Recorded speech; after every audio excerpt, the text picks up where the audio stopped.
The private lounge at Denver International was quiet, in the way only expensive spaces could be: thick glass, soundproof walls, and furniture designed more for elegance than comfort. Veronica Langford sat alone at a corner table, her tablet glowing with graphs and emails she wasn't really reading. Outside, the tarmac shimmered in the winter sun. A white 777 sat at gate 34, ready for flight 234 to Honolulu. She tapped her perfectly manicured nail against the ceramic coffee cup, half full, now lukewarm. She hated waiting. "Your car's been parked," her assistant had texted 10 minutes ago. "Boarding in 25. Final draft is in your inbox." Veronica hadn't opened it. The draft was fine. It was always fine. Her team was sharp, terrified of disappointing her. They had reason to be. She didn't build a billion-dollar software firm by forgiving sloppiness, or weakness, or delays. Still, something felt off. She glanced across the lounge. A family of 4 was gathered by the juice bar. The mom looked exhausted, trying to keep a toddler from spilling apple juice, while their older son clutched a tablet, playing cartoons at full volume. The dad leaned over a stroller, fumbling with a snack pouch. Veronica looked away. She had learned a long time ago that families like that came with strings, noise, mess, compromises, and too many emotions, none of which fit into a quarterly roadmap. Her phone buzzed again. Another message from the London team. "We've secured the venue for the end-of-year address. Need your final go-ahead." She didn't respond. The plane outside had caught her attention. She didn't usually take red-eyes, but she'd needed out. Her Denver townhouse, modern, sterile, beautiful, had started to feel tight, like the walls were listening, like the silence was getting heavier. She'd told her assistant she needed to check on the Pacific team. What she didn't say was that she couldn't remember the last time she took a trip that wasn't tied to growth projections or partnership deals. Hawaii sounded like a place people went when they wanted to breathe again. Veronica shut the tablet and stood adjusting her gray cashmere coat. Her luggage, sleek, silent wheels followed behind her as she headed to the gate. At gate 34, chaos reigned. Well, not chaos, but the kind of commotion Veronica had spent her life designing her world to avoid. A man tall, broad-shouldered, and clearly struggling was trying to juggle a rolling suitcase, a pink booster seat, and a child's backpack with sparkly unicorns stitched into the sides. A little girl clung to his other hand, talking non-stop about airplane wings and cloud types. "Daddy, do you think we'll fly over mountains? What if we see a volcano? Can we fly through a rainbow?" The man gave a half laugh, adjusting the strap on the booster. "Only if the rainbow requests clearance from the tower, kiddo." He knelt down to check something on her seat. Veronica couldn't see what, and his jacket lifted just enough to reveal a patch sewn onto the inside 22nd Fighter Squadron. Interesting. The girl bounced on her toes. "I brought my sketchbook. I made a drawing of the cockpit just like the one you showed me." He smiled at her. Not distracted, not annoyed, fully present. His voice dropped low and warm. "You packed the red pen too for after takeoff?" Yep, Veronica felt something twist in her chest, small, sharp, fast. She looked away, annoyed with herself. They moved toward the gate agent. She caught part of the exchange. "Apologies, sir," the agent said. "Your original seats were moved to premium economy due to the aircraft switch. It's a better row for the booster. And extra legroom." "No problem," the man replied. "Thanks for helping us stay together." Veronica stepped forward, next breezing past with her boarding pass. "First class," she said, almost out of habit. The agent nodded quickly. "Welcome aboard, Ms. Langford." She didn't look back. Inside the aircraft, the first-class cabin welcomed her with soft lighting and champagne already bubbling in crystal glasses. A flight attendant offered her a warm towel and a smile. Veronica gave a polite nod, slipped into her seat, and pulled out her phone again. Work could wait. She scrolled instead to a news notification she'd bookmarked last night but hadn't opened. How America lost its middle-class heroes. She'd skimmed the headline, skipped the rest. She had built her world on logic and results, not sentimentality. What use was heroism in a world that measured success in exits and market share? Still, she tapped it open. Read the first paragraph, then the second. The plane filled slowly. Passengers settled in. Voices rose and fell in polite murmurs. She heard the man with the child again now somewhere behind the curtain in premium economy. Something about his voice made it through the hum of business travelers. Remember, he was saying, if you feel nervous, just count the engines. 1, 2, and then count your breaths. That's how pilots stay calm. I'm not nervous, the little girl said. You're flying with me. Veronica blinked hard and set her phone down. The doors closed. The safety demonstration began. Veronica kept her eyes on the screen, but her mind wandered. Something about the father and daughter stuck with her. He had presence, not polished, not corporate, but grounded. Solid. The kind of man who probably spent his weekends fixing things himself instead of hiring someone. A far cry from the men she dealt with. Men in suits who smiled too widely at investor luncheons and forgot their kids' birthdays. She knew them. She had hired them. She had dated them. She had become the version of them people feared. The plane began to taxi. The captain's voice came on, smooth and steady. Good evening, folks. This is Captain Ruben Castillo. Welcome aboard Flight 234 to Honolulu. Weather looks favorable until we hit some mild turbulence halfway through, but we'll keep it smooth as best we can. Sit back, relax, and enjoy the ride. Veronica leaned back in her seat, eyelids growing heavy from the early boarding champagne. Across the curtain, the little girl's laugh rang out clear, bright, unfiltered joy. She hadn't laughed like that in years.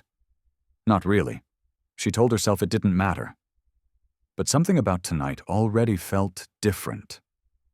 She didn't know yet that 7 hours from now, that same man she barely noticed, that same father she silently judged would stand in the cockpit beside the captain, steadying the plane, not just with skill, but with a kind of strength that couldn't be taught in boardrooms.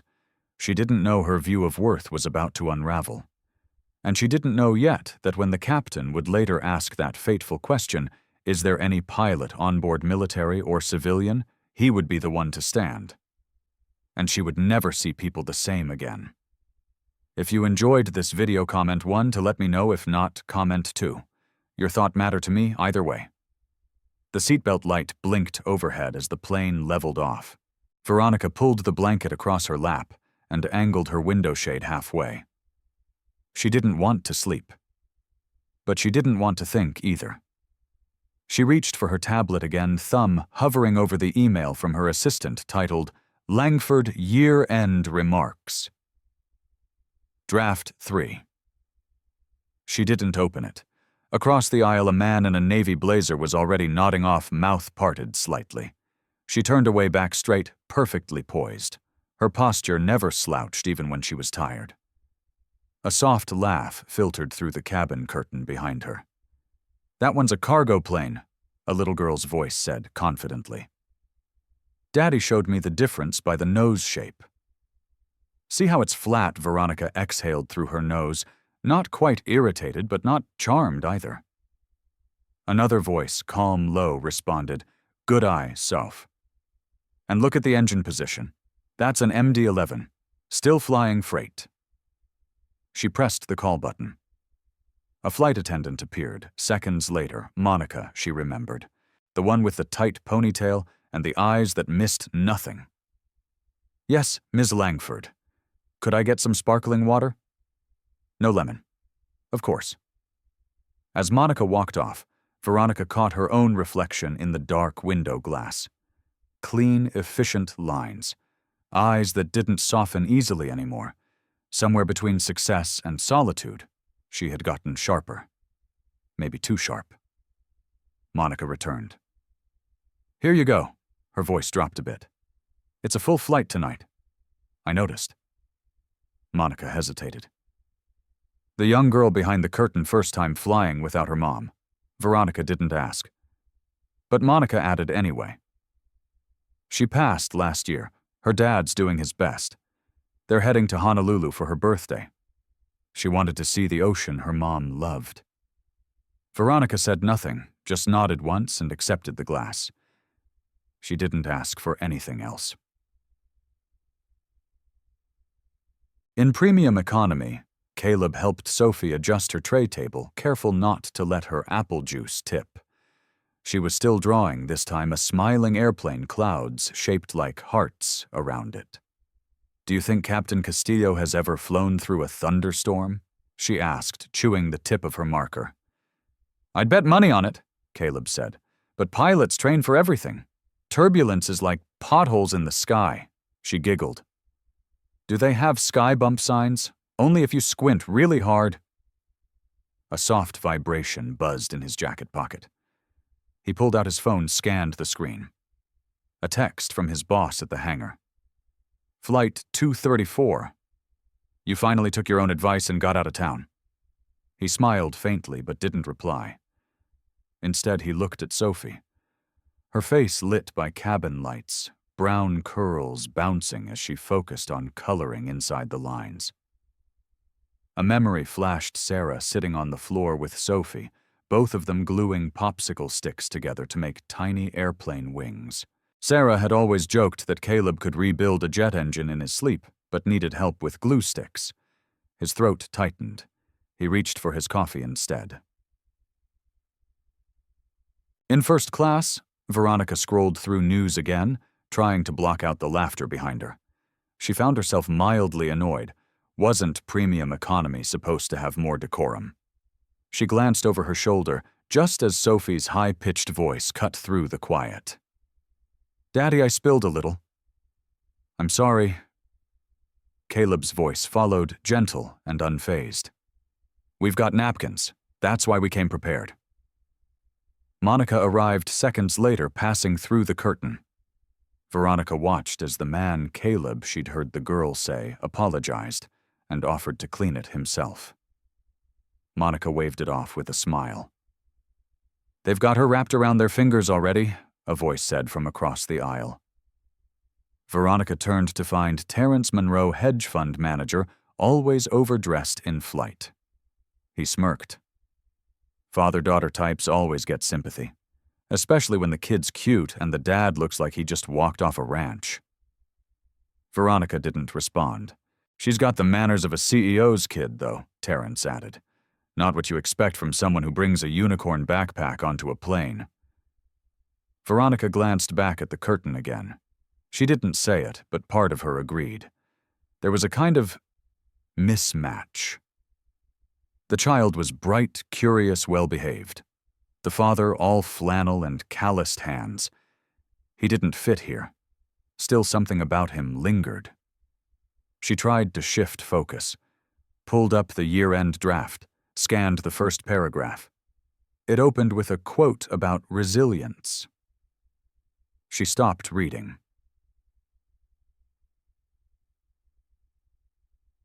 Later in the flight, Monica came around again with meal trays. Veronica declined.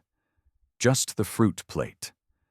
From behind her, she heard Caleb again, this time quieter, asking if Sophie wanted turkey or pasta, asking if she was warm enough, reaching over to tuck a blanket around her shoulders. Then the girl's voice, soft and full of trust. "Thanks, Daddy. You're better than a co-pilot." A strange warmth touched Veronica's chest, followed quickly by discomfort. She shifted in her seat. Monica returned briefly, refilling her water. She said he builds planes now. But he used to fly them. Veronica blinked. He was a pilot Air Force, Monica said. Retired early, stayed close to the work. Veronica didn't respond. But her thoughts didn't settle after that. Something about that didn't line up. If he had that kind of background, why was he flying premium and with a child alone? And why did that even matter? The lights dimmed as the plane crossed into open ocean. Most of first class had slipped into sleep or silence. Veronica remained upright, arms crossed loosely, watching the edge of the curtain move in the draft. Behind it, a story was unfolding. Not the kind she could read in a slide deck, not one she could summarize in a market brief. She heard the child's voice whispering now. "Daddy, do you think Mommy sees the plane from heaven?" A pause. Then Caleb's voice, low and steady. "I think she's watching every mile." Veronica stared out her window eyes, catching her reflection again. The outline of a woman who had outrun grief, ignored connection, and armored herself with numbers. And for the first time in a long time, she wondered, what if she hadn't really won? She didn't know yet that in a few hours, she'd owe that man behind the curtain more than just a second thought. She'd owe him her life. The cabin had settled into a soft hush, the kind that only came hours into a red-eye flight. A few reading lights glowed like stars across the rows. Somewhere behind the curtain, a baby gave a single sleepy cry, then quieted again. Veronica stared at her untouched fruit plate. A perfect wedge of pineapple sat beside a cluster of grapes, shining like they'd just been hand-picked for display. It looked too clean, too arranged, like everything else in her life. She checked the time. 4 hours to go. She closed the tray slowly and leaned back, eyes closed, but her mind stayed sharp. Sleep wouldn't come. Not with the quiet sounds bleeding through the curtain. Not with the man and child in row 12, who, despite all her attempts to block it out, kept pulling her thoughts away from numbers back toward something she couldn't quite name. She turned toward the aisle and caught Monica walking past, heading toward the cockpit. The attendant paused, then walked back a few steps. "Can I get you anything?" she asked. Veronica hesitated, then surprised herself. "Who's in the cockpit?" Monica raised an eyebrow. "Captain Castillo and First Officer Kim." Veronica nodded, her voice lower now. "What's he like, the captain?" "No, the man with the daughter." Monica folded her arms gently. Quiet, kind, one of those people who doesn't try to be noticed. Veronica glanced toward the curtain. "Used to fly," Monica nodded. "That's what Sophie said. Fighter pilot, then gave it up after her mom passed. Now he does maintenance work at an airfield outside Colorado Springs." "She told you all that kids talk when they trust you," Monica said. "She trusts him completely. That kind of bond, you don't fake it." Veronica said nothing. Monica tilted her head, slightly curious now. "You know you don't usually ask about other passengers." "I don't usually notice other passengers." Monica smiled faintly. "Well, maybe this flight's different." Veronica didn't answer, just turned back to her window, where only stars blinked in the dark sky. Different. The word stayed with her. Back in premium economy, Sophie had finally drifted off, head resting on Caleb's arm. Her sketchbook was still open on the tray table, half a jet drawn in blue marker, with big, bold letters reading "Daddy's Skybird." Caleb exhaled softly, brushing a stray curl from her forehead. She'd been doing better lately. Less asking for her mom. More questions about clouds and engines and things he could answer. That helped. But there were still nights, quiet ones, when she whispered to the empty chair at their dinner table. Nights when she pretended Sarah could still hear her. He never stopped those moments, never corrected her. If it brought her comfort, that was all that mattered. A soft voice interrupted his thoughts. "That's quite the little artist you've got." He looked up. The older woman across the aisle leaned toward him. short white curls, kind eyes, a shawl draped around her shoulders, like she carried her own weather. "Thank you," he said. "She's got her mother's hands. And your eyes," the woman added. "I've been watching her, hope you don't mind." "She's delightful." "Not at all," Caleb said. "She's the best part of me." The woman smiled, her voice quieter now. "I'm Martha. Used to be a Navy nurse back in the day. Traveled more than I ever stayed put." "Caleb," he replied. "And this is Sophie. She reminds me of my granddaughter. Just the same spark." She paused. "You flying for work or something else?" "Her birthday," Caleb said. "Her mom loved the ocean. We're going to see it together." Martha's face softened. "That's beautiful. And brave." Caleb smiled tightly but didn't reply. She studied him a moment longer. "You know, most people don't notice the quiet ones. But it's usually the quiet ones who hold everything together." He met her eyes, and for a split second something flickered between them. Recognition, maybe. Not romantic, not even familiar. Just two people who had carried things for others long after the world stopped asking if they were okay.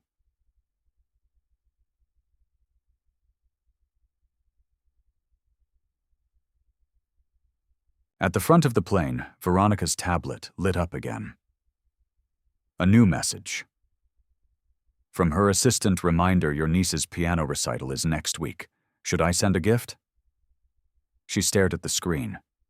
She hadn't known her niece played piano. She closed the message throat tight. Across the aisle, Terrence Monroe shifted in his sleep and mumbled something unintelligible. Veronica turned to face the window again. She wished she could shut off the world as easily as he did. But that voice, Sophie's voice, echoed. "Do you think Mommy sees the plane from heaven?" And Caleb's answer.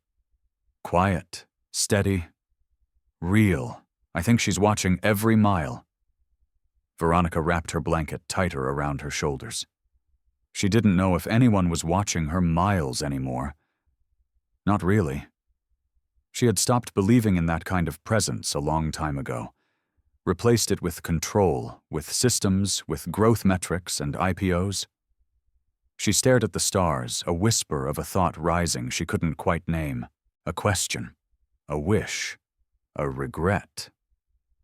And for the first time on that flight, she wondered, was there more to being a strong woman than being alone? Was it strength or just armor? Back in row 12, Sophie stirred slightly in her sleep. Caleb shifted, careful not to wake her. Martha leaned closer and whispered, "She's lucky to have you." "I'm the lucky one," he said. The engines hummed beneath them. The sky outside stretched wide and unknowable. And somewhere between Denver and Honolulu, between $1 billion life and a little girl's sketchbook, two lives had already started to drift toward each other slowly, unknowingly.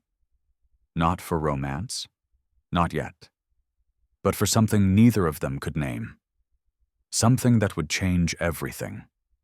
If you enjoyed this video, comment 1 to let me know. If not, comment 2. Your thought mattered to me either way. Somewhere over the Pacific, the plane gave a gentle jolt, not sharp, but enough to make a few heads lift from pillows and screens. The seatbelt sign blinked on with a quiet chime. Veronica's eyes opened instantly. She hadn't realized she'd drifted off. Outside the window, the clouds had thickened into a velvet gray, and streaks of lightning flickered at the far edge of the horizon. She straightened in her seat, adjusting the blanket. A soft voice came over the intercom. "Ladies and gentlemen, this is your captain speaking. We've encountered some light turbulence ahead. Nothing to worry about, but please remain seated with your seatbelts fastened." She reached for her glass of water. It trembled slightly in her hand. Then she heard it again, the child's voice faint but clear through the curtain. "Daddy, is this one of the sky bumps?"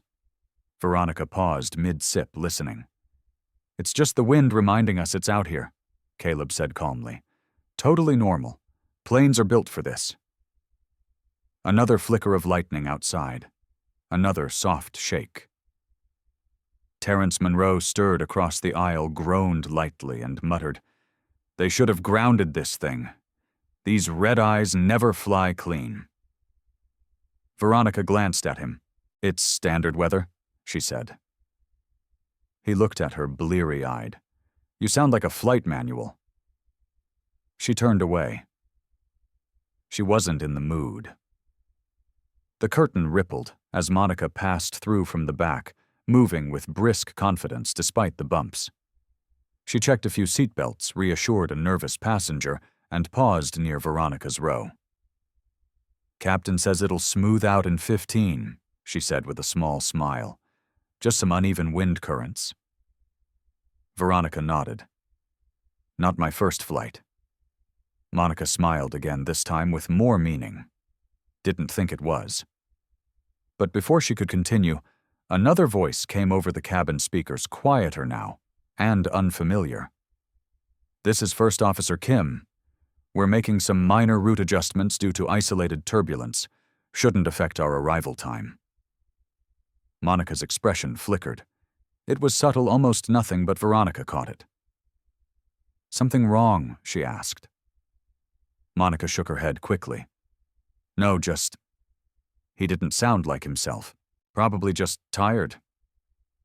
She walked off before Veronica could say more. The bumps continued, slightly more pronounced now. Still not dangerous, but noticeable.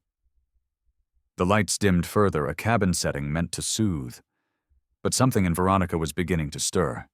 Not fear. Not quite. Unease. She glanced back toward the curtain again, and this time impulsively she stood up. She parted the curtain just slightly enough to peek down the aisle. There they were. Caleb had his arm around Sophie, who was now sitting upright, wide-eyed, but not afraid. He was talking softly to her, pointing to something on her drawing pad. Just a dad being steady. Present. Human. Veronica's eyes flicked to his jacket on the seat beside him. A patch was sewn onto the inside lining, subtle, faded with age. But the words were visible. 22nd Fighter Squadron, U.S. Air Force. She blinked. Then Sophie looked up and caught her watching. Their eyes met for just a moment. Sophie smiled, and Veronica, caught off guard, smiled back. Then she turned quickly and slipped back into her seat, her heart beating just a little faster than it had before. In the cockpit, Captain Castillo glanced over at Devon, who had gone quiet again. He looked pale. There was sweat on his brow. "You sure you're good?" the captain asked, eyes flicking back to the instrument panel. Devon nodded slowly. "Yeah. Just a little off. Ate something bad in the crew lounge. Want to switch over to manual." Devon hesitated. "No, I've got it." The captain watched him for another second longer, then turned back to the comms. "In premium economy." Sophie clutched her drawing pad and looked up at her father. "Daddy, did that lady see my sketchbook?" Caleb chuckled quietly. "Maybe. She smiled at me." "She did." Sophie nodded. "She looked kinda lonely." Caleb tilted his head, surprised. "You think so? I don't know," Sophie said, thoughtful. She smiled like someone who forgot how for a long time. Caleb leaned back, watching the seatbelt light blink above them. "She's probably just tired," he said. Sophie curled up under her blanket. "Maybe she needs someone to fly with." Caleb looked down at her. "You offering?" Sophie grinned. "I can only carry one co-pilot at a time." He laughed softly, then turned his gaze forward. The plane rocked again, this time with a little more sway. Still manageable, still within limits. But in the cockpit, Devon's hands trembled slightly on the controls. In first class, Veronica scrolled through the airline map on her screen. The route line had shifted slightly. She tapped twice, zooming in. A few minutes passed. Then the intercom clicked on. This is your captain again. Apologies for the earlier interruption. We've had a minor crew health issue, nothing serious, but First Officer Kim is being relieved for the remainder of the flight. We're coordinating with medical support on landing. I'll be managing flight operations solo for now." A rustle of motion passed through the cabin. Subtle but unmistakable. Veronica froze. Crew health issue, flying solo. She turned slowly toward Monica, who was already walking down the aisle, checking on passengers. "What kind of health issue?" Veronica asked quietly. Monica offered a calm smile, but it didn't reach her eyes. Mild dehydration, they think. He's alert. Just resting. Veronica pressed, "Is that safe? The captain has over 25 years of experience. If he says he can handle it, he can." Still, something in Monica's voice had changed. Just barely. Veronica looked past her to the curtain again. She could still hear Sophie behind it, softly humming a tune, and Caleb's voice again. "Hey, want to help me label your jet engines before the next round of bumps?" Another wave of turbulence lifted the cabin and dropped it slightly, drawing a few gasps. It wasn't severe, but it wasn't mild anymore either. Veronica stared at the window, at the thickening clouds ahead. And then the cabin lights flickered. Just once, but long enough to make her heart pause. She looked up, looked forward, looked toward the cockpit. And for the first time in years, maybe longer, she felt something she couldn't explain. Not fear, not even anxiety. It was something deeper, something that reached back through boardrooms and bonuses and the life she'd built from glass and pressure. It was the feeling that no matter how high she had flown, she wasn't the one in control anymore, and she had no idea what was coming next. The cabin had quieted into that brittle kind of stillness where everyone hears everything, the rustle of a paper bag, the soft beep of a call button, the uneasy shuffle of someone adjusting their seatbelt just a little too tightly. Veronica sat motionless in her first-class seat, hands clasped on her lap eyes, fixed on the moving map on her screen. They were still over water halfway between Denver and Honolulu. No visible land, no easy exit. She hated the feeling. Control was her oxygen, strategy her shield. But this limbo, thousands of feet above the ocean with only one man flying the plane, it was something else entirely. She looked toward Monica, who was now crouched near an elderly man 2 rows ahead, quietly reassuring him. The flight attendant's calm voice did little to settle the gnawing thought in Veronica's mind. This wasn't how things were supposed to go. Not on her flight, not on her schedule. From behind the curtain, a small voice broke through. "Daddy, it feels kind of like when the elevator bounces." Sophie. Veronica didn't mean to listen, but the cabin was too quiet not to. "Exactly," Caleb answered, smooth and steady. "Just like that. The plane's just adjusting a little. Everything's fine." There was a pause, but the lights blinked. They do that sometimes. It's just a flicker. You know how at home the hallway light flickers when the heater kicks on. Sophie giggled softly. "And you always say you'll fix it, and one day I will," Caleb said. "But for now we're okay. You and me remember." Another pause. "I remember." Veronica's throat tightened unexpectedly. There it was again, that voice. Calm. Present. Sure in a way she hadn't felt in anyone in years. Certainly not in herself. She stared at the seatback in front of her. The turbulence continued in soft waves, rising and falling beneath them. Not violent, but not mild either. She reached for the call button, then stopped. She wasn't sure why. Something inside her was shifting. Back in premium economy, Caleb looked down at Sophie, whose eyelids were fluttering again, torn between curiosity and sleep. He gently pulled her blanket higher over her shoulders. Her little fingers clutched her sketchbook, like it was sacred. Half a jet completed a smiling sun in the corner, her handwriting labeling every part she could remember. He smiled. Didn't label the ailerons yet. She mumbled, "I was waiting for you to check." He leaned in close. I+, so far. She grinned without opening her eyes. The woman across the aisle, Martha watched with warm, steady eyes. "You're good with her." Caleb looked up.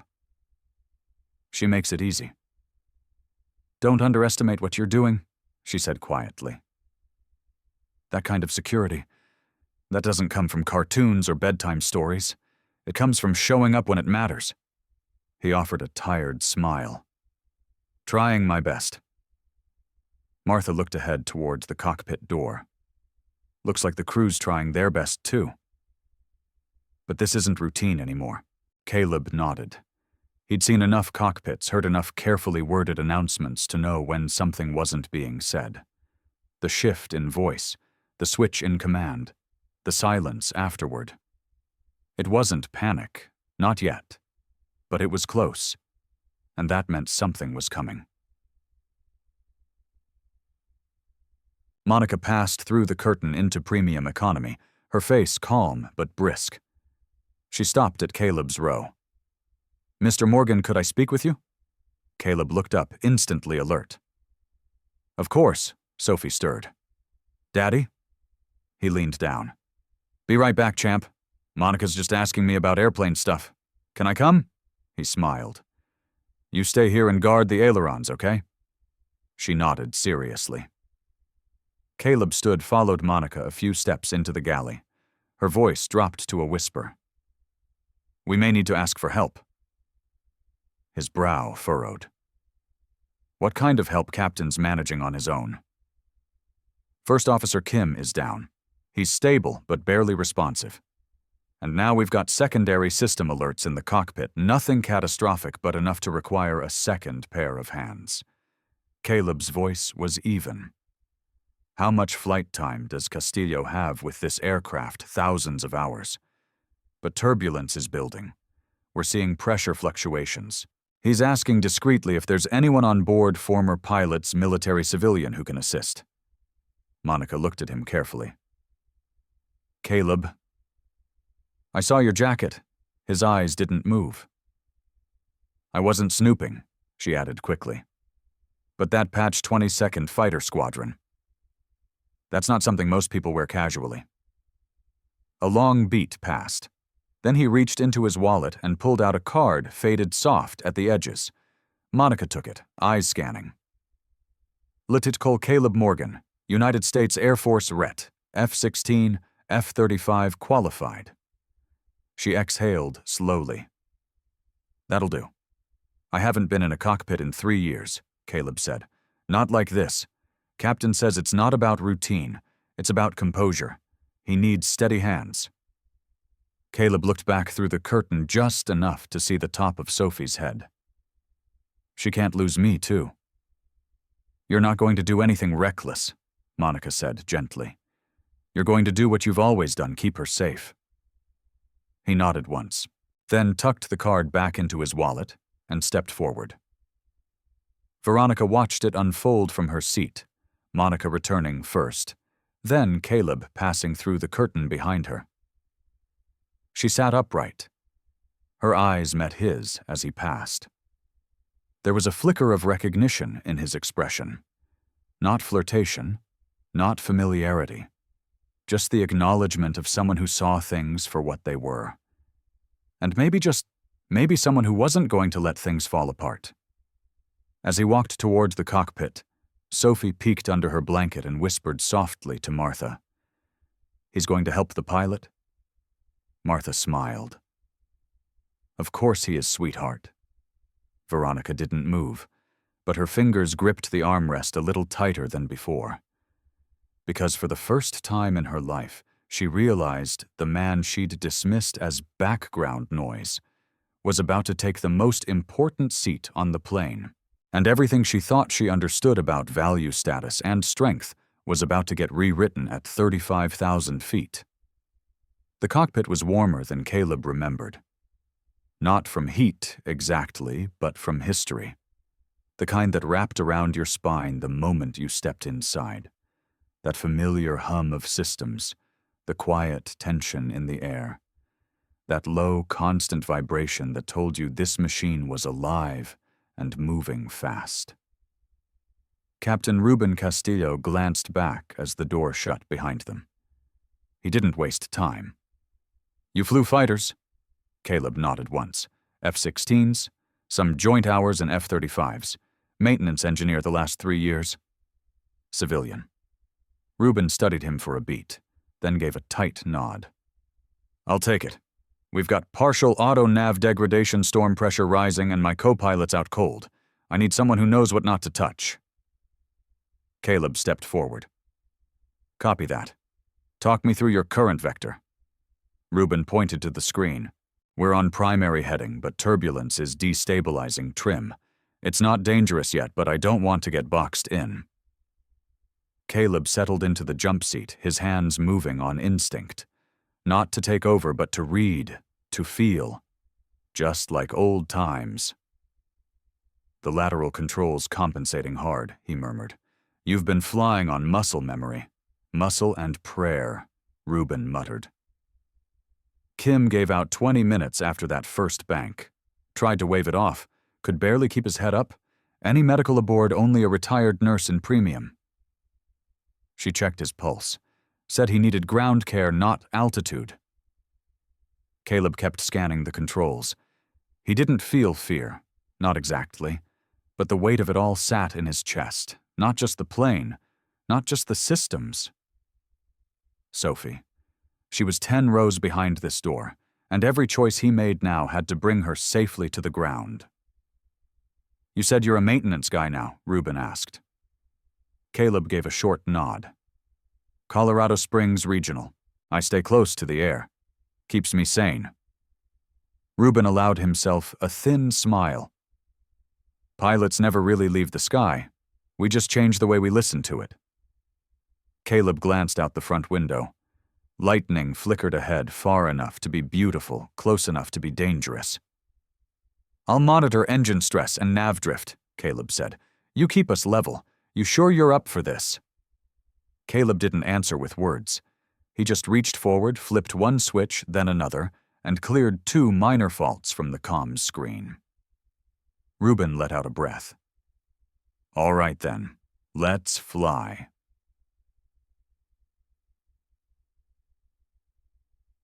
In premium economy. Sophie sat up straighter in her seat, peeking between the gaps in the curtain. "He's really in there," she whispered. Martha leaned closer. "Looks like it.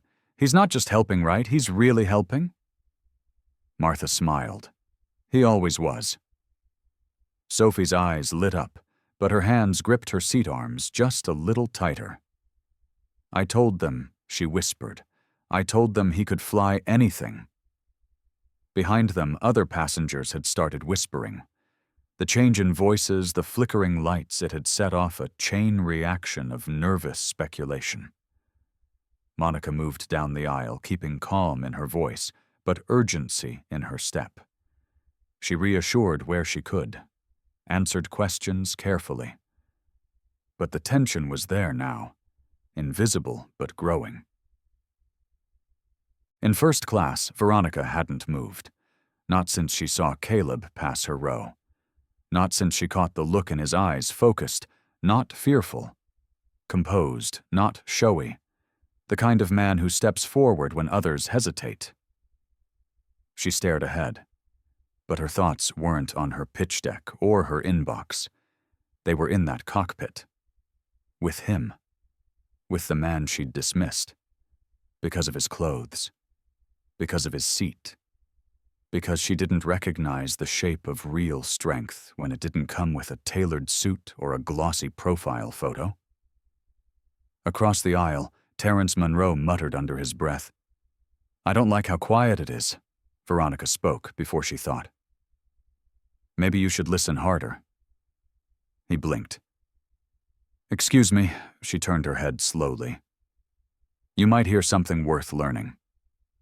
He scoffed, but said nothing else. Veronica turned back to the window. There was only blackness outside now. But for the first time, she wasn't afraid of it. In the cockpit, Caleb was reading data faster than Reuben could call it out. Starboard yaw sensitivity's increasing, he said. It's the turbulence. We're riding too light for the draft underneath. Reuben adjusted the pitch slightly. You seeing any safer altitudes? Caleb scanned the readouts. Not for another 70 miles. We either descend early and eat more instability, or we thread the storm. Reuben hesitated. How bad does it look? Moderate but building. You've seen worse. I've flown through birthdays with worse. Caleb gave a soft breath of a laugh. Then let's keep her steady. As the plane dipped slightly into the storm path, the air thickened. Not outside, inside. A pressure that tightened the chest. That made everything sound a little quieter. Caleb glanced towards the cabin door. You have family? Reuben nodded. Wife. 2 kids. Grandkids now. You, daughter. Just turned 8. She's the reason I left the sky. Reuben looked at him. And now she's the reason I'm back in it. They flew in silence for a long moment. Then Reuben said, She'll be proud. Caleb didn't reply, but he felt it. Not pride, responsibility, and love deep and quiet and unshakable. The kind that moved you forward no matter the storm ahead. In first class, Veronica closed her eyes and exhaled.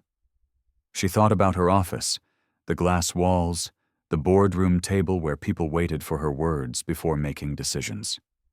She thought about the times she'd missed her sister's calls, her niece's recital, her father's last birthday, always for something urgent, something important. But was any of it really? Her heart thudded in her chest, not from fear, from something else, something unfamiliar. She whispered to herself, barely audible. What if I'd been climbing the wrong ladder all along? And as the plane trembled once more, carried forward by a man she'd only begun to understand. She finally let herself feel the drop. Not in altitude, in certainty. And for the first time, she welcomed it. The cabin lights dimmed again this time, not by choice. For a long second, they flickered out entirely, just enough darkness to stir the quiet into a hum of unease. Then they came back on a half-beat, too late to feel routine. Sophie sat up straighter, clutching her sketchbook to her chest. Her eyes darted toward the front of the plane. Is Daddy okay? She whispered. Martha placed a hand on her arm gently. He's doing what he's trained to do, sweetheart. And you're doing what he needs most right now, staying calm. Sophie nodded, small, but brave. Her fingers wrapped tight around the marker in her hand, like it could anchor her. Behind them, someone murmured. That didn't feel right. Another voice whispered, Lights shouldn't do that. The tension in the cabin thickened, unspoken, but heavy like fog rolling in through unseen cracks. People weren't panicking, not yet, but they were listening now, watching, waiting for something that would tell them which way this was going. Monica moved with deliberate calm through the aisle, stopping briefly to check on a woman holding a sleeping toddler. She reassured, quietly smiled, offered water. But the edges of her own composure were thinner now. She paused beside Martha and Sophie. Everything all right here? Sophie looked up at her. He's helping the captain, right? Monica softened. He is. And your dad is exactly who we'd want up there right now. Then Monica leaned down, her voice barely audible. Can you keep an eye on her? She asked Martha. Of course, Martha replied without hesitation. As Monica moved on, Veronica stood. She didn't know why exactly. Maybe she was tired of pretending nothing had changed. Maybe she just needed to move. She pulled the curtain aside and stepped into premium economy. Conversations hushed around her. Passengers glanced up, recognizing her face from earlier in the boarding process, the poised woman in first class, who hadn't looked at anyone twice. She ignored the stares. Her eyes scanned the rows until they landed on Sophie. The girl looked up, surprised, but didn't speak. Veronica hesitated, then crouched beside the row. "Hi," she said quietly. "I'm Veronica." Sophie hugged her sketchbook tighter. "You're Sophie, right?" A nod. "I saw your drawings earlier," Veronica said. "They're amazing." Sophie blinked. "You looked at them, I did." Veronica smiled, unsure why this felt like a moment she had to handle gently. "You really love planes. My dad taught me everything," Sophie said proudly. "He says if I understand how something works, I won't be afraid of it." Veronica's breath caught. "That's very smart. He's helping the pilot now." Sophie added her voice, suddenly softer. "He hasn't flown a real plane in a long time, but I think he remembers." Veronica looked into her eyes, and something shifted. This wasn't a child waiting for a bedtime story. This was a girl trusting the sky because her father said it was safe. "Your dad sounds like someone very special," she said. Sophie nodded, then paused. "I heard you talking before." Veronica's face tensed slightly. "When?" "At the gate," Sophie said. "You were mad because the flight was late. You said you didn't have time for people who couldn't keep up." Veronica's throat tightened. "You heard that Sophie looked down at her drawing. I wasn't trying to." Veronica sat still, suddenly unsure of herself. "I'm sorry I said that." Sophie shrugged. "It's okay. My dad says people say stuff when they forget what really matters." Veronica swallowed hard. "He's right." There was a pause. Then Sophie asked, "Are you scared?" Veronica didn't answer right away. Her instincts pulled her toward control, toward brushing it off, smoothing over the truth. But the girl's eyes were steady, and somehow Veronica couldn't lie to them. "I'm not used to not knowing what comes next," she said. "That scares me." Sophie reached into her backpack, pulled out a small folded paper, crinkled and colorful. "It's a co-pilot badge," she said. "I made extras." Veronica blinked. "For what?" In case someone forgot they're not alone. She handed it over without hesitation. Just a circle cut out of notebook paper colored with markers, a tiny plane drawn in the middle. Veronica took it, staring at it like it was made of something sacred. "Thank you," she whispered. Sophie leaned back in her seat, satisfied. Veronica stood slowly. But before she stepped away, Martha spoke up. "You keep walking past people, Ms. Langford," she said gently. "Tonight, maybe just sit with them." Veronica looked at the empty seat beside Sophie. She hesitated, then sat. In the cockpit, Ruben's hand hovered over the autopilot disengage. Caleb's eyes were on the primary readings. Hydraulic pressure's slipping. "We've got turbulence building at FL 330. Recommend descent to 29. Ruben nodded. "Shannon's still our best alternate. It's clear, stable, and 30 minutes closer than Honolulu. Fuel checks out. I'd go for it." Ruben reached for the comm. "Center, this is Flight 234, requesting immediate clearance to divert to Shannon. We've got a crew member down secondary system instability and moderate turbulence escalating." A pause, then static, then Flight 234 clearance approved. "Begin descent when ready. Emergency response will be standing by." Caleb reached for the trim control. Beginning descent to 29,000. Outside, rain had begun to lash the windshield in long, silver streaks. The aircraft shook again, more forceful now. The nose dipped slightly, corrected quickly. Inside the cabin, the lights flickered once more, and a few passengers gasped. Veronica looked down at Sophie, whose grip on her sketchbook tightened, but her jaw stayed set. "You okay?" she asked. Sophie nodded. I trust him? Veronica stared at her amazed. You really do? Sophie looked up.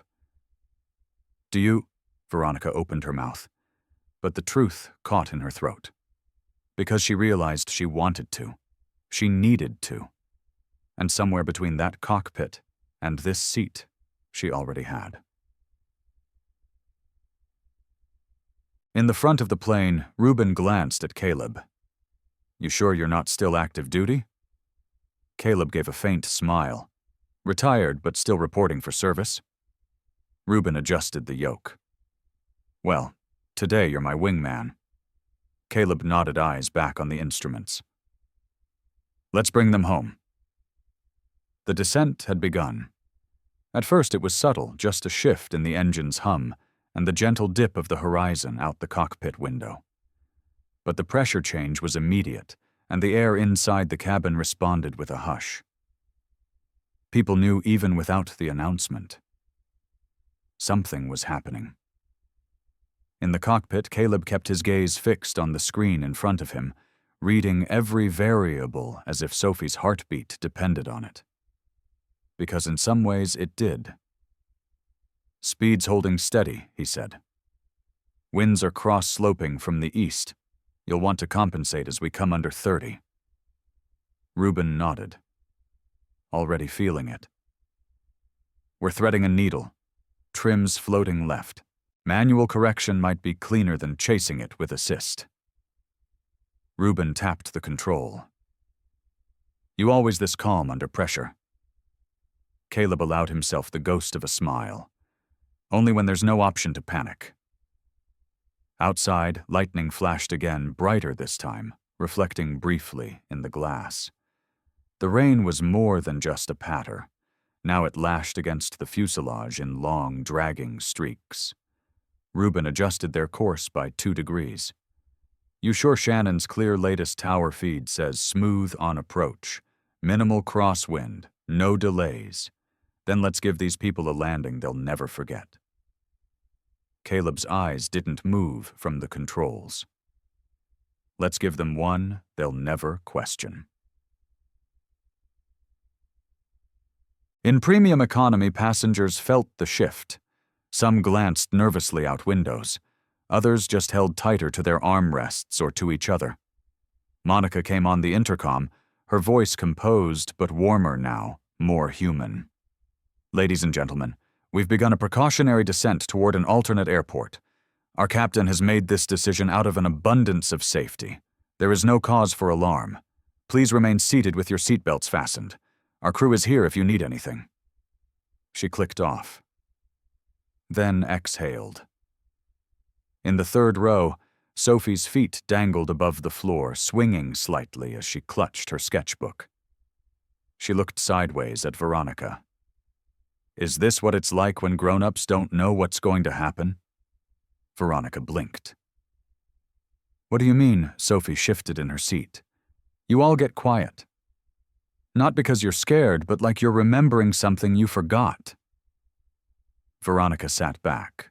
Her answer came slowly. I think that's exactly what it is. Sophie looked down at her co-pilot badge. But Daddy didn't forget. Veronica's throat tightened. No, he didn't. She reached into her purse, pulled out a small notepad, and scribbled something. Sophie tilted her head. What's that? Veronica tore off the sheet and folded it. It's something I should have said earlier. I just didn't know how. Sophie held out her hand, and Veronica placed the note in it carefully. Can you give that to your dad when this is over? Sophie nodded solemnly. I will. A soft rumble moved through the plane, not violent but more insistent. A reminder. The lights flickered again, then steadied. Sophie glanced toward the front. It's close now, isn't it? Veronica didn't need instruments to know the answer. Yes. In the cockpit, the instrument panel glowed steady blue, punctuated by the occasional alert tone. Nothing urgent, but all demanding attention. Altitude at 29,000 and dropping. Caleb said. Autopilot holding but sluggish. Reuben shook his head, not trusting it on final descent. I'm switching to manual at 25. Caleb looked over. You sure last time I let software fly through a storm, I ended up white-knuckled for 3 days? I've seen worse. Aircraft like this can handle it. Reuben gave him a sharp look. I meant me, not the plane. Caleb let out a small breath, almost a laugh. Fair. They dropped below 30, turbulence increasing. The aircraft rattled slightly, a deep groan of metal as wind pushed harder on the wings. Flaps ready, Caleb said. On your mark. Reuben clicked the comm switch. Flight 234 requesting priority clearance into Shannon, confirming emergency support on standby. Tower responded. Cleared. Runway is dry lights active. Winds 5 knots south-southeast. Caleb grinned. A pilot's favorite kind of luck, boring. Let's keep it that way.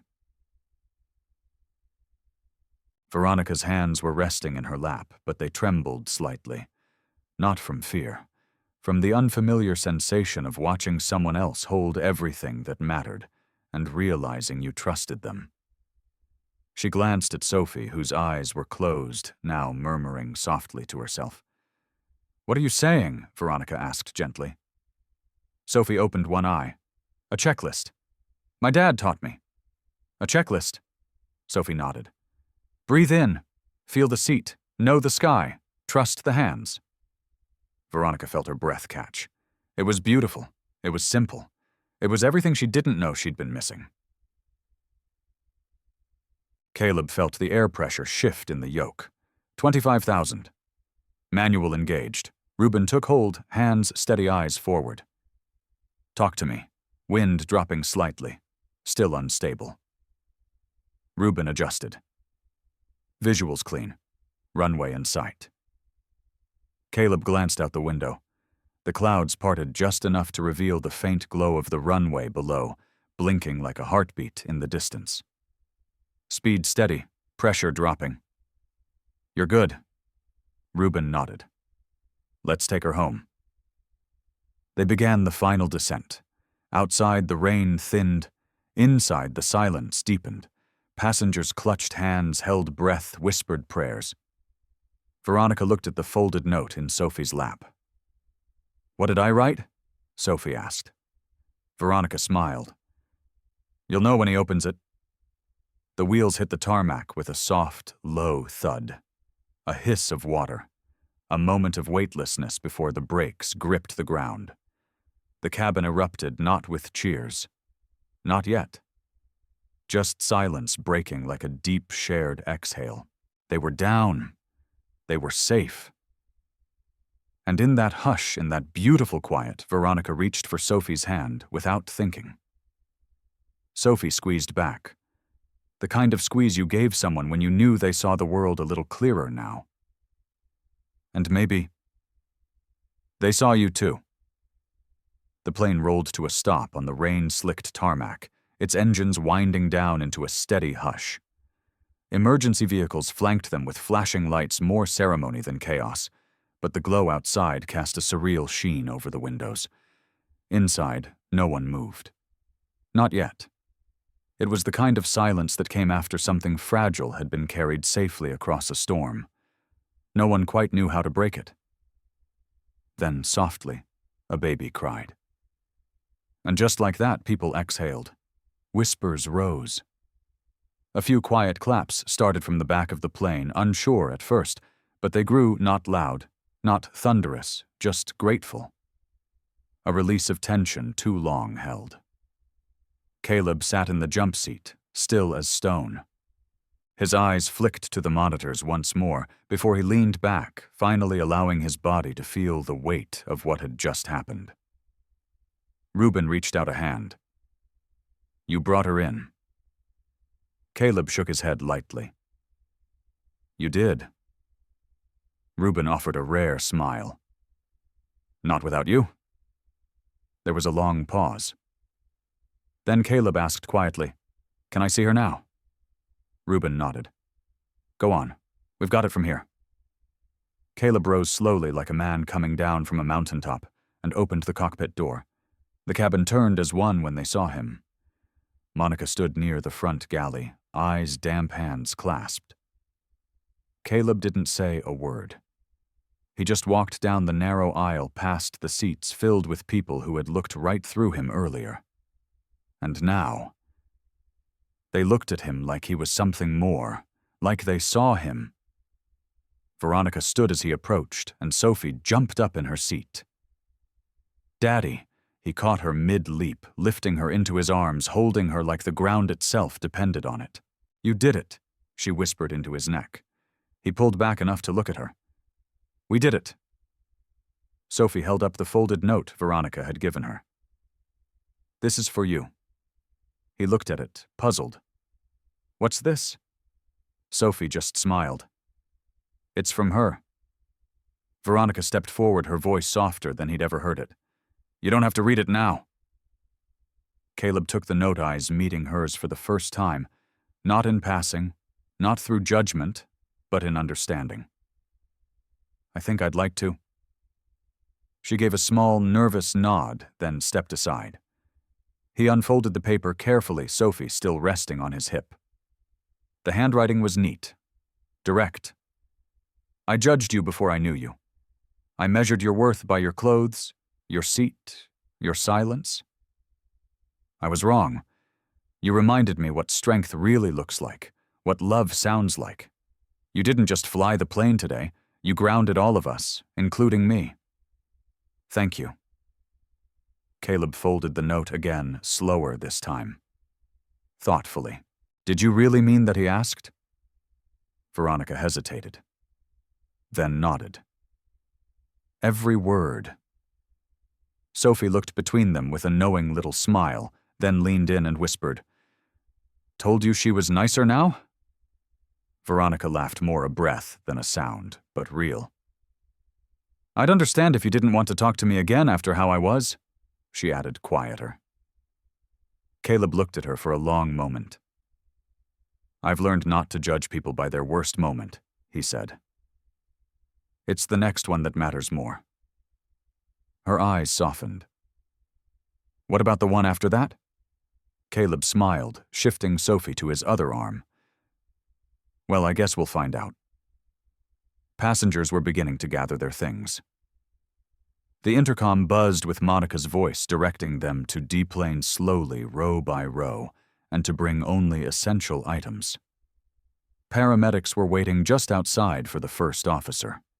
As people stood, they passed Caleb and Sophie like pilgrims, passing a monument, nodding, pausing, whispering words of thanks. One man clapped him on the shoulder and simply said, "For what it's worth, I'll never assume again." Another woman leaned in and whispered, "Your daughter's lucky." He smiled, glancing at Sophie. "I'm the lucky one." Veronica lingered as the crowd thinned. She hadn't moved, not really.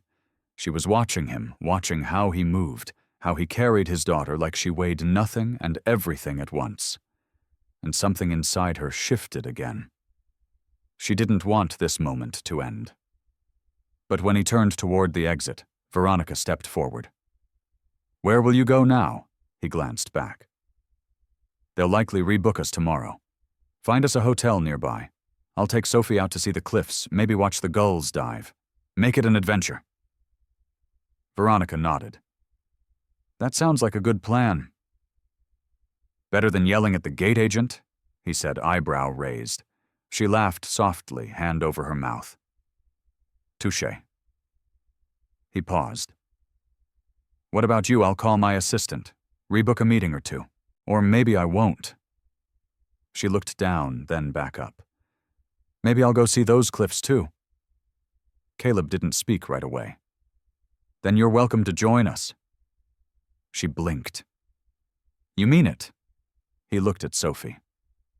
"What do you think?" Co-pilot Sophie leaned toward Veronica, her voice high with delight. "Only if you bring snacks." Veronica grinned. "Done." They walked toward the jet bridge, slowly together now. No gap between first class and premium. No invisible line dividing worth. Just a man, a woman, and a little girl who believed the sky still had something left to teach them. As they stepped out into the misty night, the wind rolled in off the Irish coast, carrying with it the salt of the sea and the beginning of something neither of them had planned for, but maybe had needed all along. Morning broke over Shannon with a softness that felt like mercy. The storm had passed, leaving behind a cool hush in the air, a kind of quiet that only comes after something big has moved through. In the small hotel just across from the airport, Caleb stood at the window of their room, cradling a cup of lukewarm coffee. His eyes followed the wisps of fog rolling along the runway beyond the glass. Somewhere out there, a new flight crew was preparing to take a different plane home. One without drama. One with autopilot that stayed awake. Behind him, Sophie stirred in her bed, then let out a yawn that was more dramatic than necessary. He smiled. She sat up, hair wild, eyes puffy from sleep. "Do we have time for breakfast?" Caleb glanced at the clock. "Plenty. I figured we'd take it slow this morning." Sophie flopped back onto the bed, arms spread wide. "Best adventure ever." He raised an eyebrow. "Even the storm part." She lifted one hand and gave a so-so wiggle. "Maybe not that part." He walked over and brushed her hair off her forehead. "You did great, kiddo." "I wasn't scared," she said. Then paused. "Okay, maybe just a little." He nodded. "Me too." A soft knock tapped against the door. Sophie sat up straighter, immediately curious. "Room service?" Caleb frowned. "We didn't order anything." He opened the door slowly and blinked. Veronica stood there, her coat slightly askew, a takeout bag in one hand, and a tray balanced in the other. She looked nervous, but determined. "I brought scones," she said. Caleb stepped back instinctively. "You didn't have to." "I know," she said quickly. "But I wanted to." Sophie scrambled off the bed and darted to the door. "You found food," Veronica laughed. "That was the only way I figured I'd be allowed back in." "Approved," Sophie said seriously, reaching for the bag. Caleb gave her a half smile and stepped aside. "Come in." Veronica walked into the room, suddenly unsure what to do with her hands. Caleb cleared the small table by the window, and she set everything down. "I hope it's not weird," she said as she unpacked the scones. I wanted to thank you both. Not just for yesterday. For waking me up." Caleb gave a soft chuckle. "We didn't do anything special." Veronica looked at him, eyes steady. "You did more than you know." Sophie bit into a scone crumbs, tumbling to her lap. "These are amazing. Only the best from the airport bakery," Veronica replied with mock pride. The three of them settled around the small table, a little triangle of quiet connection. "So what's next?" Veronica asked, eyes flicking between them. Caleb leaned back slightly. "Flight's rebooked for late tonight. Figured we'd walk along the bay this afternoon. Let Sophie burn off some energy." Veronica hesitated.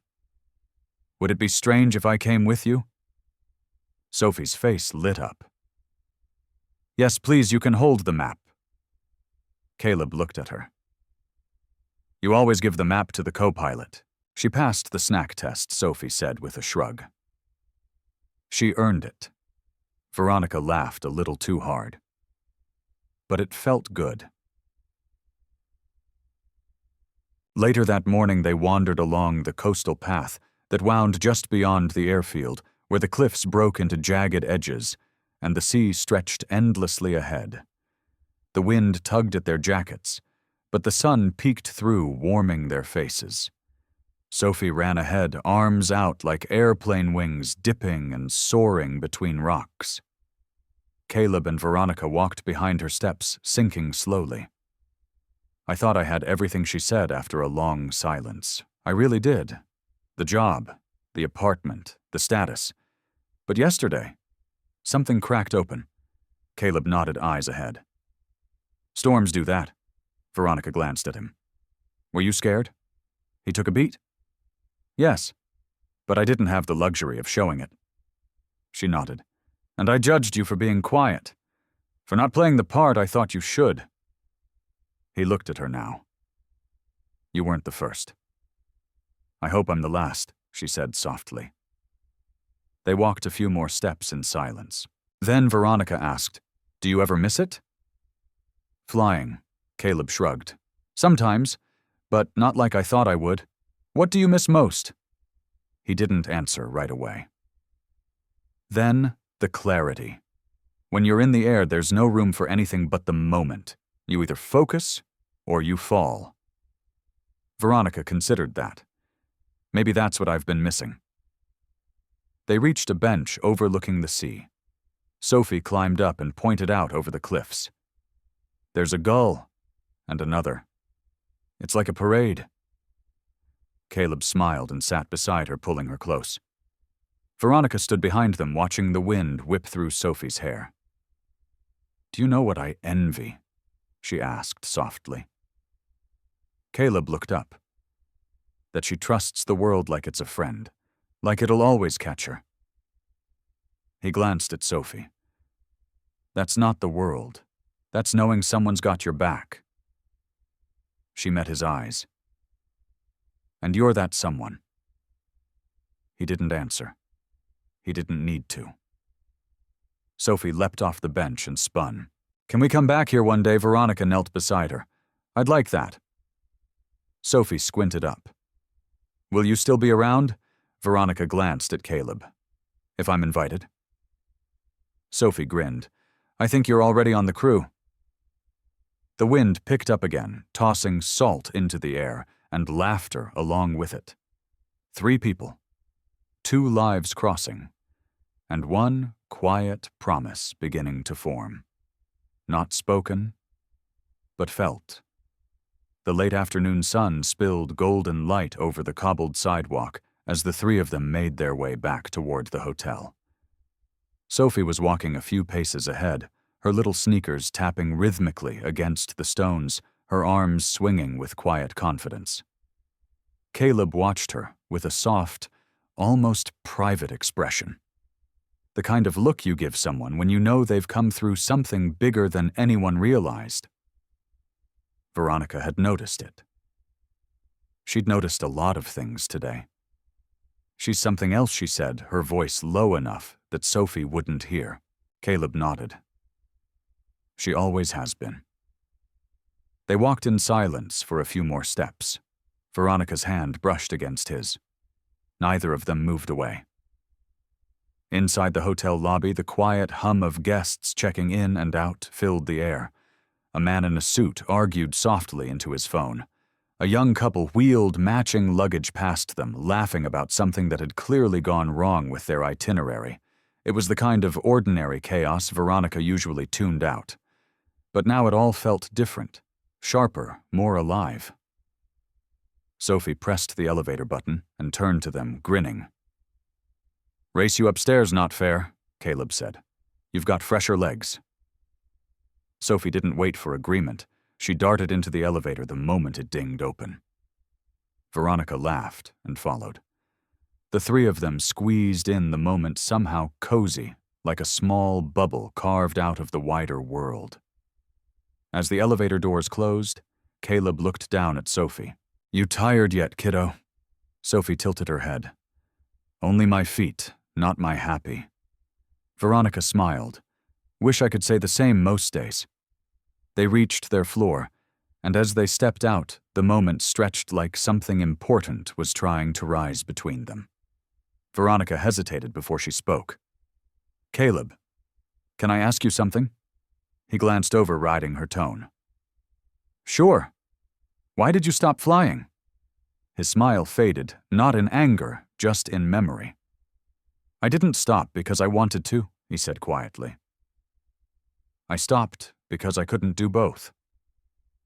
Both. He glanced toward Sophie, who had wandered ahead to their room door. Flying, and being there for her. After her mom left, it was just me. I didn't want to be the dad who lived in the sky while she was grounded without me. Veronica's breath caught. I thought I'd go back, he continued. But the longer I stayed with her, the less I wanted to leave. She looked at him, really looked. You gave up your career. For love. He shrugged. Didn't feel like giving up. Felt like choosing. Veronica leaned against the wall outside their rooms. I don't know if I've ever done that. Chosen people over purpose. Caleb met her eyes. Maybe you just hadn't met the right people yet. The hallway was quiet, the air holding something weightier than just travel exhaustion. Sophie had already gone inside. The door clicked softly shut behind her. Veronica stepped closer. There was a pause. She whispered, "What happens when we go back?" Caleb didn't answer at first. Back to New York, back to meetings, back to noise, she added. He looked down. I don't know, but you've thought about it, she said gently. He nodded once. Yeah, she exhaled slowly. So have I. Their eyes met again, something unsaid circling between them, close enough to touch, but not quite spoken. And then, her phone buzzed. A sharp sound in the quiet. She pulled it out reluctantly. Her assistant's name flashed on the screen. I should, she began. Caleb nodded. Go ahead. But before she stepped away, she touched his hand, just briefly. I'm not going to run this time, she said. I just need to answer. He nodded his thumb, brushing hers before she pulled away. Veronica turned and walked down the hall. Phone pressed to her ear, her voice professional again. Caleb stood there staring after her, one hand still warm where she'd touched it. Inside the room, Sophie sat cross-legged on the bed, still in her jacket, doodling in her sketchbook. Caleb sat beside her, a long sigh escaping his chest. She likes you, Sophie said without looking up. He blinked. Who? Sophie grinned. You know? Caleb chuckled. You think so? Sophie nodded confidently. Girls always like heroes, especially the quiet kind. He looked at her, curious. And how do you know that she kept coloring? Because I watch, and I listen. Caleb ruffled her hair gently. You're too smart for 10. She looked up. Are you going to see her again? He didn't answer. He didn't need to. Not yet. But deep inside, something had shifted. Something had begun. Veronica stood outside under the soft glow of the streetlight phone, still in her hand, though the call had ended minutes ago. Her assistant had updated her on a rescheduled board meeting, an invitation-only gala she was expected to attend, and a feature article deadline she'd forgotten she agreed to. Her world, the one she had carefully constructed over years of perfection, was waiting to reclaim her. But she didn't want to go back to it the same way. The wind rolled off the coast, brushing her hair gently across her cheek. Somewhere inside the hotel, Caleb and Sophie were probably packing, preparing for the flight that would take them home. And she wasn't sure what home even meant anymore. She turned slowly and walked back inside. The elevator ride was quiet. A bell chimed. The hallway stretched in front of her, calm and still. She hesitated in front of their door, not knocking right away. Her heart beat faster than it should have. Then the door opened before she even touched it. Caleb stood there holding Sophie's small pink backpack. He looked like he'd been about to knock on her door too. They both froze, eyes locking. I was just coming to see you, he said. I was just about to knock, she replied, a little breathless. He gave her a small, warm smile. You okay? She nodded slowly. I think so. I don't want this to end. Caleb stepped aside and let her in. The room was partly packed. Sophie sat on the bed, scribbling one last drawing into her sketchbook. She looked up and beamed. You came back. Veronica walked over and sat next to her. I couldn't leave without saying goodbye. Sophie held up the drawing. It was a picture of the three of them standing near the cliffs with the ocean behind them and seagulls flying overhead. Veronica's heart caught in her chest. "It's beautiful," she said, tracing the lines with her fingers. "I can make a copy for you," Sophie offered, matter of fact. Veronica smiled. "I'd love that." Caleb sat in the chair near the window, watching them. There was a look on his face, half peace, half caution. Veronica turned to him. "Do you remember what you said yesterday? About storms cracking things open?" He nodded.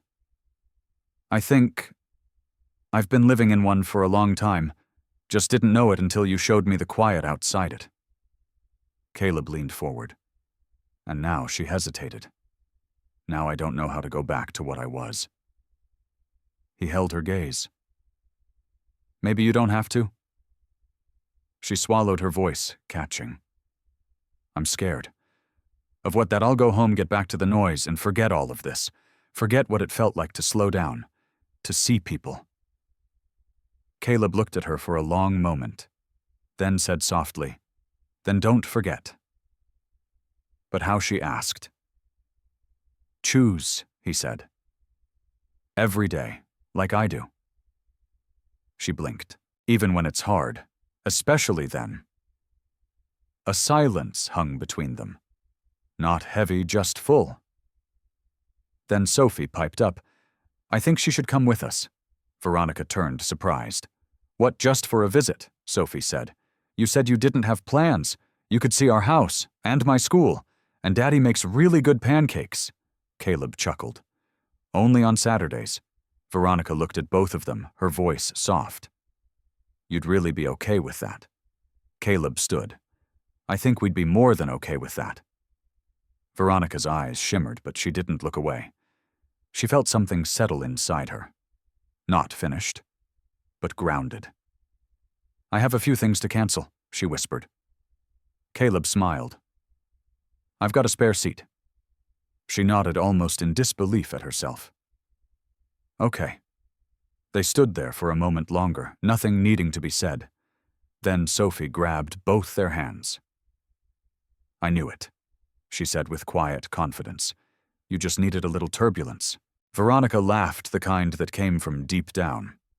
She didn't know what the future would look like, but for the first time in a very long time, she was ready to find out. The taxi ride from JFK crawled through Brooklyn's early evening traffic. The sky had dimmed to a deep cobalt, and city lights blinked on in slow waves as Caleb glanced out the window. He hadn't been back in over a week, and yet the familiar rhythm of the streets felt strangely foreign now, like a song you used to know by heart but hadn't heard in years. In the back seat, Sophie hummed to herself, while she watched something on Veronica's phone, the two of them hunched over the small screen like old friends. Caleb watched them in the mirror.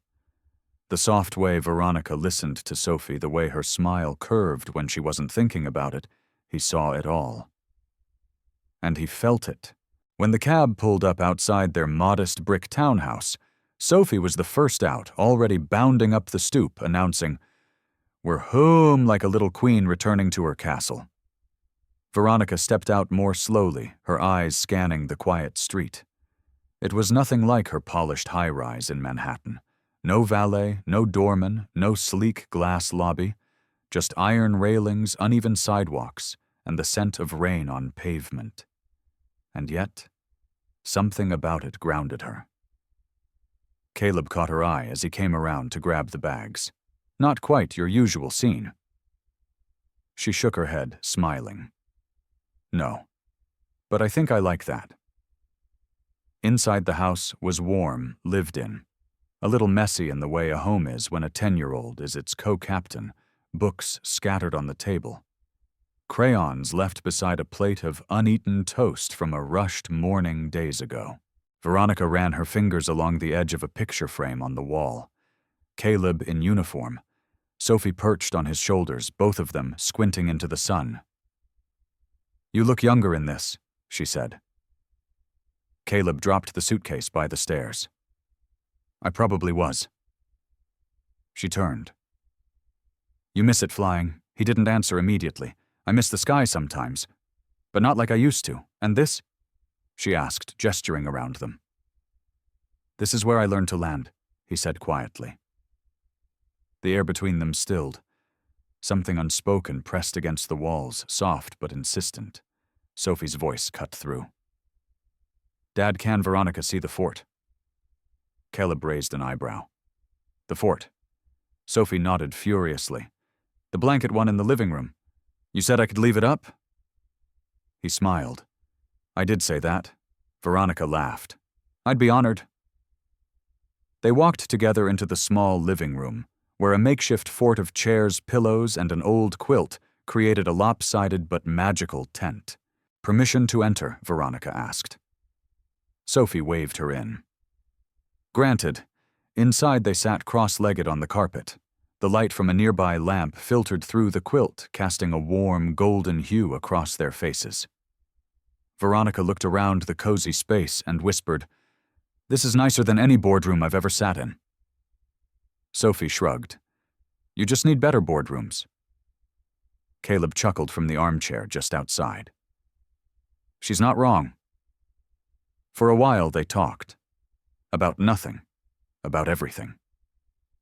Then, as Sophie drifted off to sleep under the fort, her head resting on Veronica's lap, the conversation turned quieter.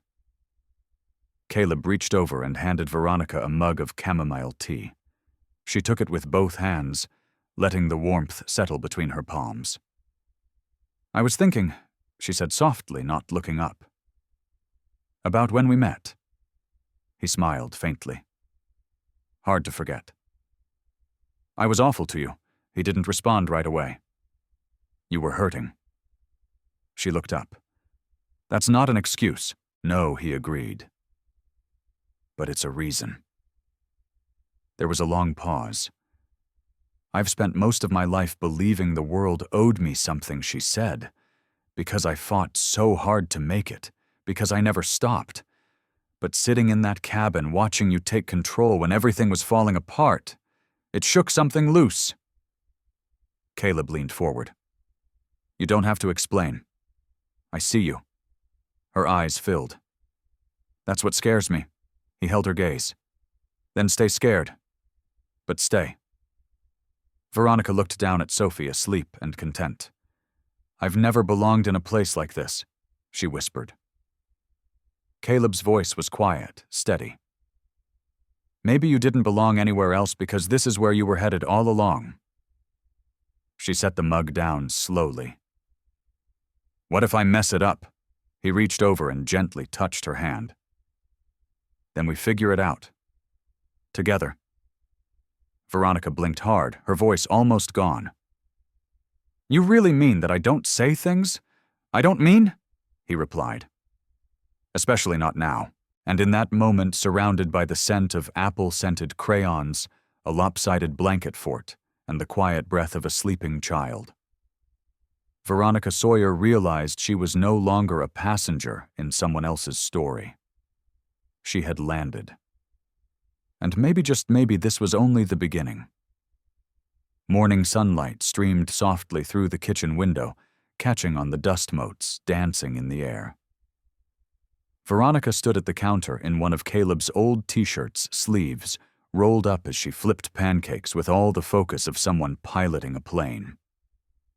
The spatula clanged lightly against the pan, and the smell of warm batter filled the room. Caleb leaned against the doorframe, arms crossed, watching her with a faint grin. I don't think I've ever seen you in a kitchen before, he said. Veronica glanced over her shoulder, mock offended. I'll have you know I own a very expensive espresso machine, which you've probably never used. Not once. They both laughed. Sophie bounded in a second later, still in her pajamas, hair a fluffy mess. Pancakes. I smell pancakes. Veronica turned with a flourish. Chef Veronica's signature Saturday special, chocolate chip extra fluff. Sophie gasped. You put chocolate chips in them. Caleb walked over and ruffled her hair. She's going all out. I had to earn my place in the crew, Veronica said. Sophie beamed. "You're officially co-pilot now." They sat together at the table, plates piled high, the kind of simple breakfast that felt like something much bigger. Every few minutes, Veronica glanced around, like she was still trying to believe it was real. This warm, ordinary chaos, this strange feeling of being wanted without having to perform for it. Caleb poured coffee and slid into the seat beside her. "Big plans today?" he asked casually. Veronica paused, then nodded. "Actually, I have something I need to do." His brows lifted slightly.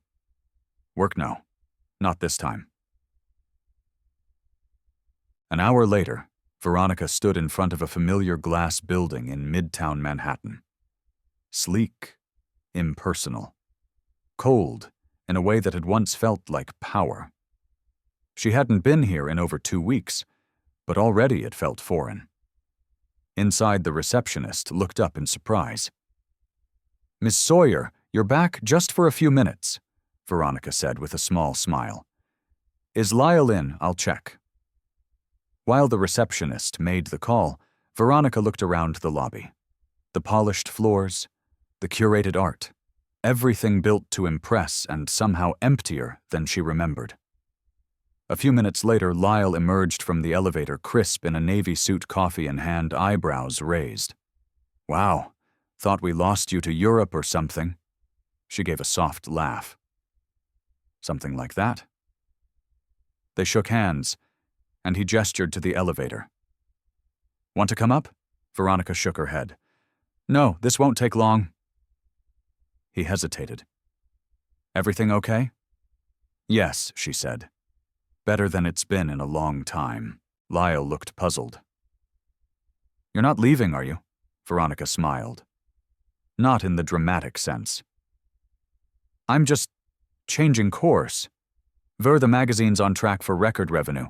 We need your name on that gala next month." She held up a hand gently. "You'll be fine without me for a little while. I've spent years proving something to people who were never really watching. I think I'm done with that." Lyle opened his mouth, then closed it again. Veronica reached into her bag and handed him a slim folder. "Here's a short-term transition plan," she said, "and before you panic, I'm not disappearing. I just need to be elsewhere right now." He looked at the folder, then back at her. "You're serious?" She nodded. "Dead serious." Lyle exhaled. "Never thought I'd see the day." Neither did I. They stood there in the middle of the lobby, people passing around them, business moving as usual. And for the first time, Veronica didn't feel tethered to it. She smiled gently. "Thank you, Lyle, for everything." And then she walked out. Back in Brooklyn, Caleb and Sophie had spent the morning building a bird feeder out of recycled milk cartons, glitter glue, and an unreasonable amount of duct tape. Sophie held it up like a trophy. "She's gonna love it," Caleb said, brushing a smear of glue off her nose. "When is she coming back?" Sophie asked. Caleb glanced at the clock. "Soon, I think." And right on cue, the door opened. Veronica stepped in her heels, clicking lightly before she kicked them off. She looked lighter, unburdened. Sophie ran to her. "You're back." Veronica scooped her up in a hug. "I wouldn't miss this for anything." Caleb watched them, something catching in his throat. Veronica set Sophie down and looked at him. "I did it," she said. Caleb tilted his head. "Did what I stepped out. Not away, just out. From the noise, from the game." He crossed the room slowly, searching her face. "How do you feel?" She smiled, soft and certain. "Like I'm finally breathing." They stood there, inches apart, the world around them, shrinking into something small and sacred. Then Sophie, oblivious to the moment, shouted, "We made you a bird feeder." Veronica burst out laughing. "Of course you did." Caleb reached for her hand. She didn't hesitate, and in that simple touch, a future started to take shape. Not perfect, not guaranteed, but real, and theirs. The church gym had been transformed. Strings of twinkle lights draped from the rafters, a soft golden hue, casting gentle shadows on the polished wood floor. Folding chairs lined the edges, and paper stars hung from the ceiling, each one painstakingly decorated by eager little hands. The air buzzed with chatter laughter, the rustle of tulle dresses and clip-on bow ties. It was the annual Spring Stars performance at Sophie's school, a night of skits music and wobbly choreography. Caleb stood near the back of the room, dressed in his usual clean-cut, understated way. His gaze scanned the sea of families, moms adjusting collars, dads fumbling with phone cameras, grandparents beaming with pride. He held 2 small paper programs in his hand, one slightly crumpled, where Sophie had squeezed it earlier with excitement. Then Veronica walked in. Not late, not rushed, just present. She wore a soft blue dress and no heels, hair tucked loosely behind her ears. No assistant, no phone in sight. When she caught Caleb's eye across the room, she smiled. It wasn't the polished, press-ready kind. It was the kind that said, "I'm exactly where I'm supposed to be." Caleb exhaled tension he didn't know he was carrying, leaving his shoulders. She made her way through the crowd and slid beside him. "Good seat," she whispered. He grinned. "Second row. Reserved it with Sophie's backpack 2 hours ago." She chuckled, bumping her shoulder against his. The lights dimmed. A hush fell over the room, followed by the sound of small feet tapping behind the curtain. A beat of silence.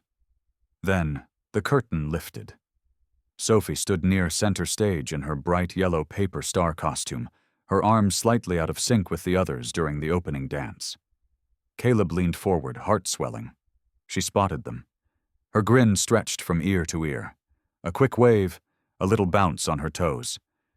Then she caught herself and turned back toward the crowd, back into character. Veronica wiped her eye with the edge of her sleeve. "She's really something." Caleb nodded. "She's everything." The skit was simple children portraying constellations trying to help a lost moon find its way home. Silly and sweet, but layered with innocence and longing that tugged at the heart in a way no Broadway show ever could. When Sophie, playing the kindness star, knelt beside the moon and offered her glow as a guide, Caleb felt his throat tighten. Veronica reached for his hand, interlacing her fingers with his. They didn't speak. They didn't need to. After the final bow, the applause rolled through the gym like a wave. Proud parents surged forward, phones flashing, voices calling out names. Sophie ran straight into Caleb's arms, breathless and beaming. "You were incredible," he whispered, hugging her tight. Veronica leaned down. "You stole the whole show." Sophie giggled. "I was so nervous I forgot half my lines." "No one noticed," Caleb said. "You shined." The 3 of them made their way outside, the cool night air wrapping around them as the crowd spilled onto the sidewalk. Paper stars waved in little hands. Laughter echoed. They walked a few blocks slower now, letting the buzz of the night settle. Sophie spotted a small patch of grass near a bakery and ran ahead to twirl beneath the street lamp. Her star costume flared with each spin. Caleb watched her with soft eyes, then turned to Veronica. "You didn't have to be here." Veronica looked up at him. "I did." He raised a brow. "I needed to see what real life feels like." She added voice, quieter. Not filtered, not scheduled. And she smiled gently. "It's terrifying. And perfect." He slipped his hands into his pockets. "You really thinking about staying?" Veronica nodded slowly. "I'm not thinking anymore. I know." She paused. "I don't want to build a life I need a vacation from. I want this. Messy mornings, pancakes, blanket forts, school performances." He turned to face her. "And me." She looked at him, heart wide open. Especially you. A car passed headlights, briefly illuminating their faces. Sophie called out, "Watch this," and spun again, arms open like she could catch the stars if she tried hard enough. Caleb took Veronica's hand. "I never expected you," he said. She stepped closer. "That makes two of us." They stood there in the quiet hum of the evening, the sounds of the city layered behind them like music just out of focus. No grand declarations, no perfect endings. Just this, a choice, to begin again not from scratch, but from truth. Veronica looked up at the sky, the faint outlines of stars peeking through the city's haze. "Funny," she said almost to herself. "I spent my whole life trying to get above it all, and the best thing that ever happened to me was right here on the ground." Caleb brushed a loose strand of hair from her face. "Some landings matter more than takeoffs." Sophie ran back to them, arms wide, out of breath. "Can we get ice cream?" Veronica glanced at Caleb. He smiled. "I think we've earned it." And so they walked hand in hand toward a future neither of them planned, but both of them were finally ready to live. Not perfect, but real, and deeply beautifully theirs.